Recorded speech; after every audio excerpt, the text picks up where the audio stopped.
Hello everyone, welcome back to another episode of Borderline and Co. Today we're going to be talking about something very very triggering for me actually. My hands are shaking, my heartbeat is, my vagus nerve is not having a good time basically. But this is an important topic to talk about, so we persist. What is today's topic? It is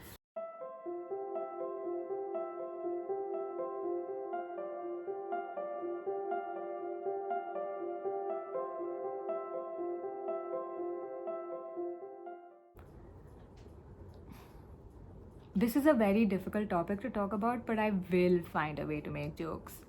Listen, everyone, you don't have to worry. Suicide is the last thing I'll do. You could kind of say I'm like a prodigy in suicidal ideation. Oh, you prodigy kids, you play the violin and you play the guitar and you're good at maths and you play the piano. But do you have debilitating thoughts about dying? That's what I thought. Suicidal ideation in BPD is extremely common. Suicidal ideation includes thoughts of suicide, isolating oneself, involving oneself in risky or careless behavior, showing anger or irritability, etc. These are a few signs that you can look out for. Suicidal ideation is common in borderline personality disorder, depression, substance abuse disorder. It is also commonly noticed in marginalized communities, people who are queer, people who are from different castes and classes, different races. In terms of suicidal ideation, there are two types: active suicidal ideation and passive suicidal ideation. Active suicidal ideation denotes experiencing current specific suicidal thoughts. Active SI is present when there is a conscious desire to inflict self-harming behaviors and the individual has any level of desire above zero for death to occur as a consequence. Whereas passive suicidal ideation refers to a general wish to die, but when there is no plan of inflicting lethal self-harm to kill oneself. Passive SI includes an indifference to an accidental demise which would occur if steps are not taken to maintain one's own life. Both of them are quite detrimental for a person because it makes it very difficult to stay alive, to enjoy life, to want to experience life, to want to be alive.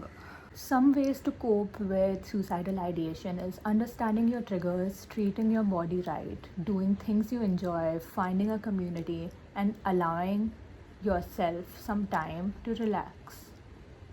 Easier said than done. I want to talk about Lana Gruel. She is the mother of this incredible person called Cashley Gruel. She is a suicide prevention advocate. She's absolutely incredible and she's one of the reasons I'm alive today, actually. And she posts about her grief, she posts about suicide. She made this one post and I'd like to read a small part of the caption. It's important for people to understand that when a person is suicidal, they can be in an altered state of mind and not in control of their thoughts or actions. In many cases, it's too late to reach out for help. Their brain is having an equivalent of a heart attack. It's failing. The person is not being selfish. They're not doing it for attention. They are dying. All situations are different, but if you talk to as many people as I have about their experience with suicide, you'll learn this too. This is an extremely important point to note because there are a lot of beliefs that suicide is a coward's way out, the easy way out, it's selfish. Suicide is a cry for help. Suicide is the worst thing that can happen to a person and to their loved ones. It's People don't understand this. It's not selfish. Instead of blaming people for feeling suicidal, or blaming people who've died by suicide, blaming people who are expressing desires to die, we're actually increasing the chances of this happening. And so it's extremely important to talk about prevention. Thank you, Lana, for everything that you do. I'm so grateful that I found your page. You have no idea how much you and Cashley mean to me.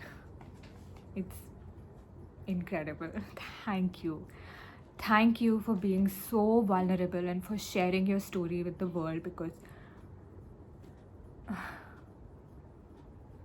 you saved my life by doing that.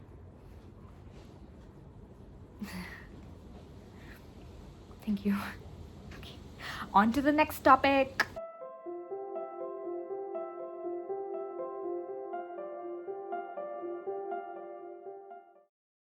I'd like to talk about the 4 times that I attempted suicide. The first time was when I was in 7th grade. It was Holi that day, and we were celebrating by the sea.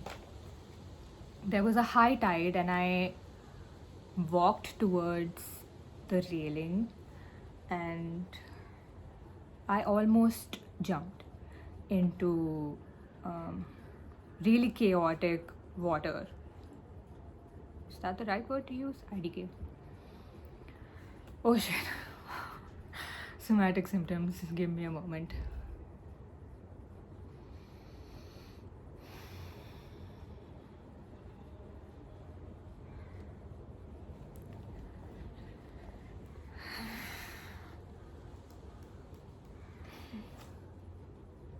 I didn't jump that day because my brain was like, dude, what if your crush likes you back?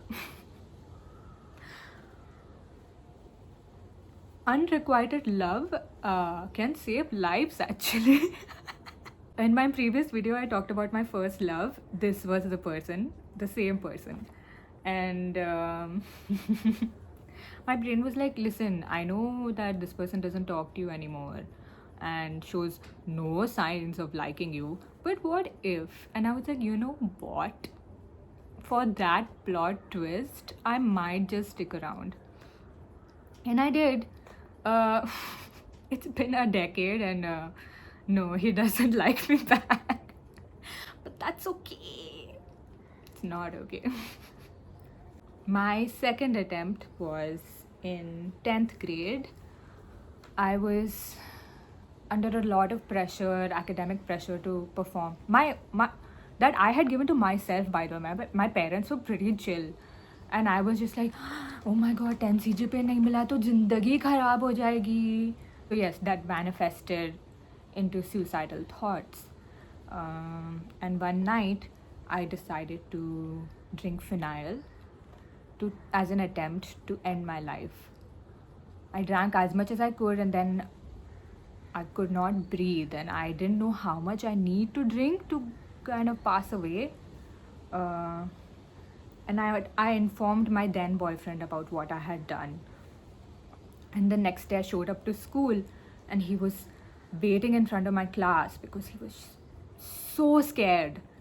It was horrible. And I was being so nonchalant about it, but he was just like, he could have died. And it was a really tough situation for me and for my loved ones, especially the person I was dating back then, because he was the person who knew about these thoughts. He was the only person apart from my therapist. My third attempt was in 11th grade. I decided to do the same thing that I did in the 10th grade this time. And it was for the same reasons, actually, academic pressure. It was before a history exam, and I had barely studied. And I thought, I'm a disappointment to everyone anyway, so I should just kill myself. And Again, I drank phenyl. This time I drank a lot more than what I drank in 10th. And my throat started to close up. It was extremely difficult, and till I couldn't physically drink anymore, I drank. Then I went to bed and I puked, and then the next morning I went to the hospital, got admitted. I was in the ICU. Um, this was one day before my mother's birthday. Luckily, the doctors let me get discharged on her birthday.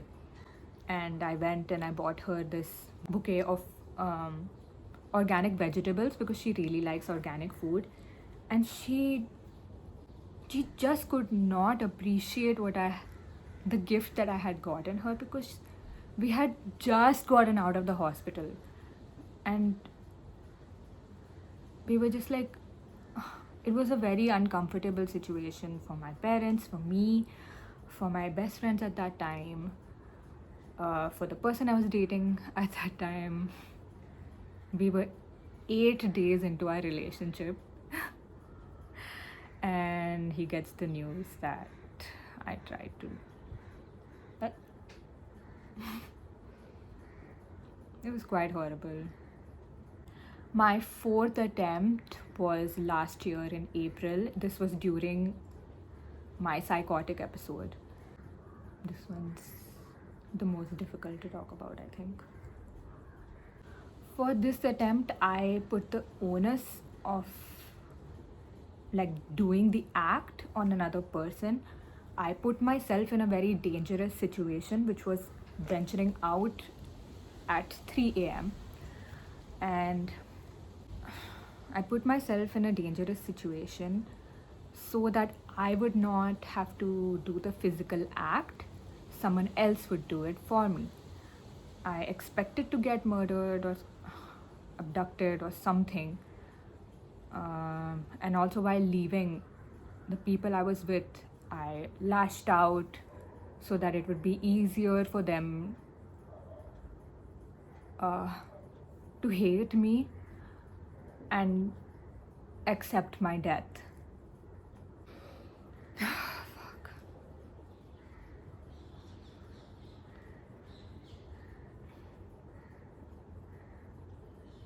So, spoiler alert, I did not get murdered. I got back home safely. I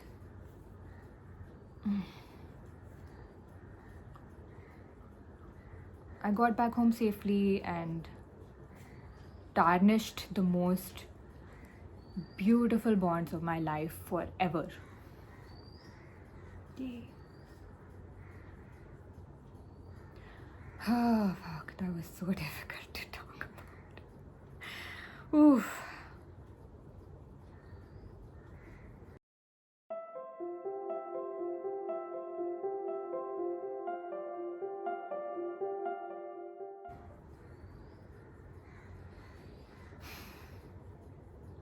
We have finished talking about suicidal ideation. Now we'll be talking about suicide prevention.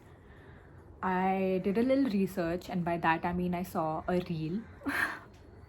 And this one person was saying that people who experience chronic suicidality, if I'm pronouncing it right, actually have a higher chance of surviving if they have a plan to fall back on, which sounds extremely ironic, because it's like, if you have a plan, won't you go ahead and do it? But according to this reel, source, just trust me, bro. According to them, it was like having a fail-safe actually helped people survive, because they were like, I have a plan to fall back on, let me just chill. And so prevention, I have, based on this information that I have learned, come up with a theory which is called the perfect plan theory. The perfect plan theory is when an individual who is suicidal tries their best to formulate the perfect plan to die. There are 3 clauses in this. The first is that your death should be painless. The second is your loved ones should be unaffected. The third is your body should be disposed before anyone can see it. And these 3 criteria,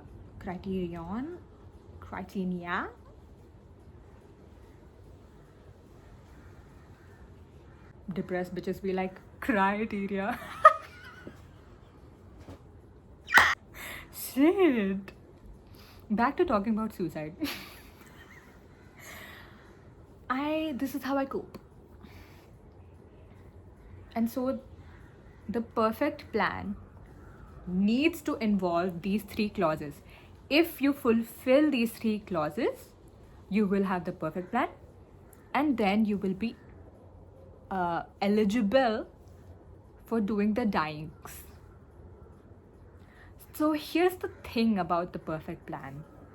Come closer, come closer, come closer, come closer, come closer, come closer. It doesn't exist. Yeah.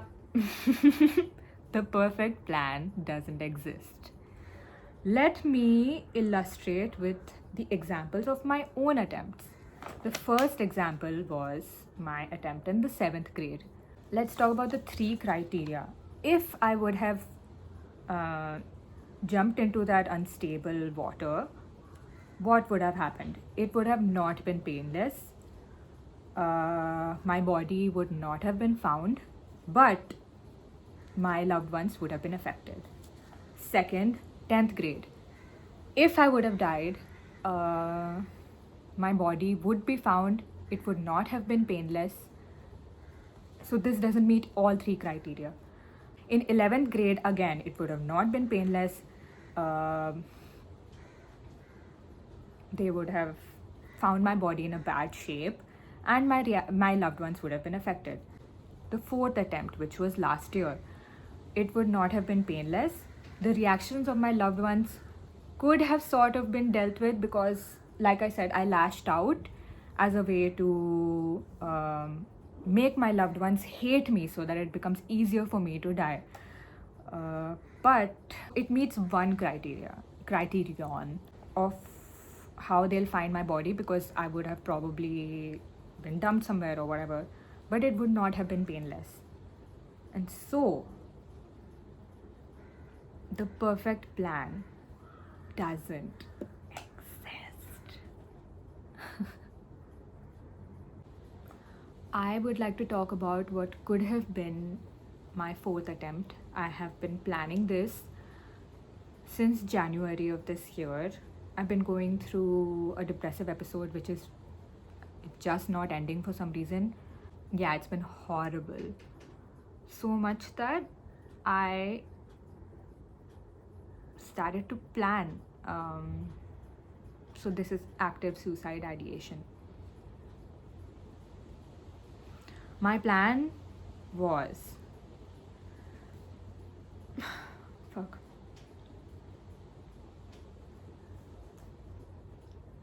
My plan was that on my birthday, 19th April, I'll go to this one building in my colony where I used to spend a lot of my youth, like sittings with sadness, sitting alone, just being depressed, feeling lonely. And my plan was that I would jump off, and it would be like kind of like a poetic death, because it's like the place where that literally cradled my depression, you know. My plan also included using chloroform to become unconscious before the fall, so that I wouldn't feel any pain. I spent a lot of time last month and this month researching how tall should a building be for me to die instantly, and so many different people said different things. Some people said that some people have survived their fall from the 7th floor, the 9th floor. Some people have said that after jumping, the person was in agonizing pain for a couple of minutes before they passed away. Some people have said it's instantaneous if it's above 7 stories.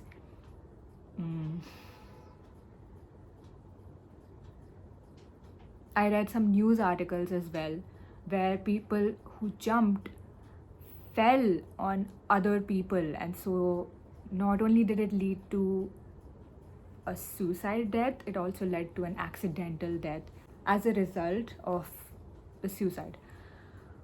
And I had been researching all of that to come up with the perfect plan.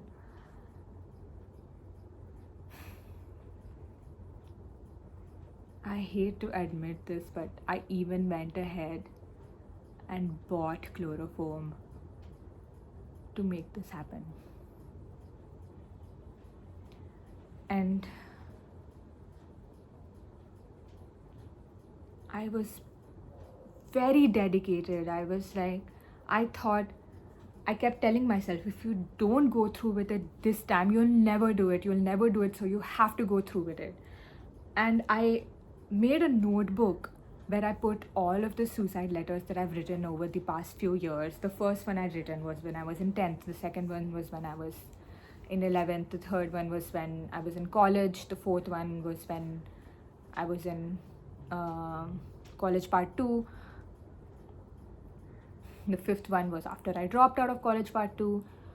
I kept all of those letters. I wrote my will. I wrote my will back in 2023 because the year was so fucking horrible. I kept my will there. I made some additional notes to specify what should be done once I'm gone. I wrote messages for my loved ones in this notebook, and I'm halfway done with that notebook. I went through with this plan with so much dedication. At work, my boss would just catch me staring into the abyss, and I was like, how do I tell you that all my energy is getting used up in planning my suicide? And while coming up with my perfect plan, I realized that there are these 3 clauses that I need to deal with. So let's go through these clauses once again. A painless death. What did I do to make sure that it would be a painless death? I purchased chloroform. The reaction of my loved ones, I made a notebook to leave behind. I made a notebook full of my thoughts, full of things that need to be done once I'm gone. And then we come to the third clause. How would they find your body? And this is where my perfect plan failed, because there's no way I can manage to die without leaving the most traumatizing image behind for everyone who's going to witness this, especially my parents. For my April plan, I only told my friend Ranjana because she is someone who is currently studying psychology, and she also has expressed that she has the capacity to listen. And she said, मुझे अकेले छोड़ के मत जाओ. And holy shit, dude. That really changed something for me, because then I started thinking about Jiha, about Mishti, about all the people in my life, about the lift man who sees me when I go to work and says good morning. And I was like, damn. It's really difficult as suicidal people to, think about the impact you will have on people, because you're already suffering with so many different thoughts, and now you're like, anyway. One thing you can do as a preventative measure is this, imagining the reactions of people. And this can be a very triggering exercise. So I would say start with something small. For example, the lift man in my office. I can embody that person and I can be like, वो कहाँ गए जो 6 माले पे जाते हैं office? क्या? अच्छा, तो बहुत ही बुरा हुआ. आपको पता है इसने क्यों किया है?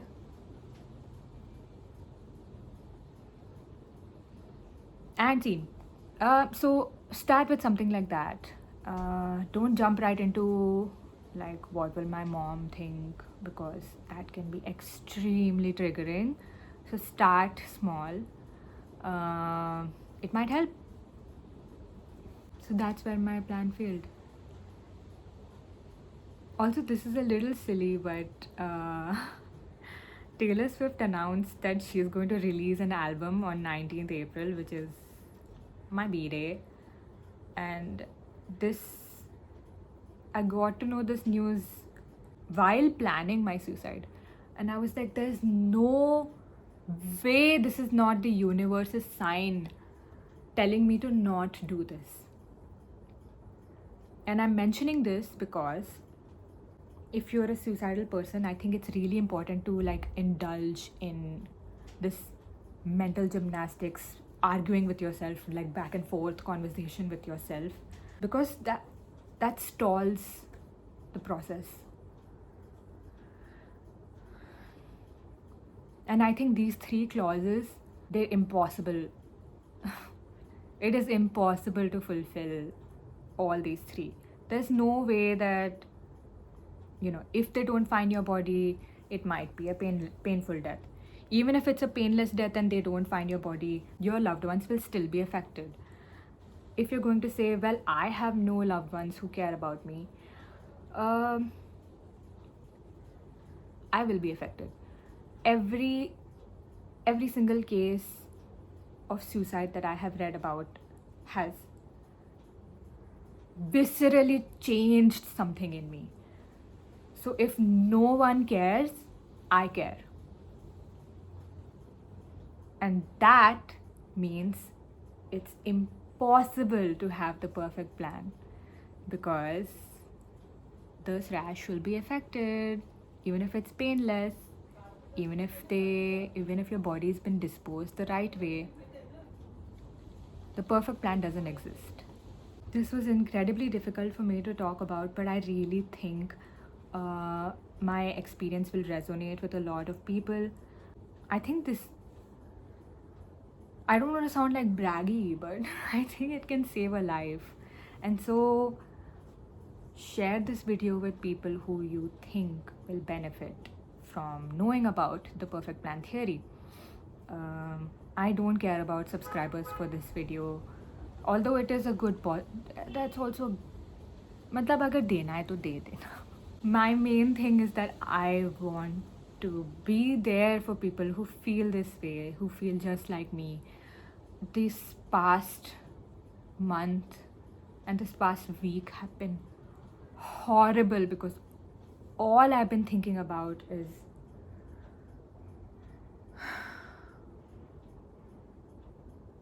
my plan for April, and it has been extremely difficult for me to concentrate on my work. It's been horrible. And then I thought of this theory, and it changed everything, because I was like, there's no way you can come up with a perfect plan. If you're someone who has BPD, I have a support group on Instagram that I can add you to, so you can reach out to me on Instagram. If you're someone who's suffering from suicidal ideation and you need a support group, we can build one. You can just comment under this video or reach out to me on Instagram. We can all be there for each other. We can all be each other's accountability partners. In fact, now this video is proof that I am pledging to stay alive beyond 19th April. So we can do these different activities together, like football fans will know this, you know, those Fabrizio posts where it's kind of like Srishti Hota to 5 more years of living, here we go. We can do something like that. We can celebrate staying alive because that's courageous. My somatic symptoms have just been eating me alive. Oh. It's going to be a nightmare editing this video and reliving this friggin' thing. I put in a lot of effort for this video, and by that I mean I actually scripted this time. Wow, the bare fucking minimum. But काफ़ी मेहनत की है हमने इस video के लिए. I hope you found it helpful. If you have any thoughts you'd like to add to my theory, if you would like to share your own experience with suicidal ideation, anything of that sort, let's support each other. Let's do it. Ouch.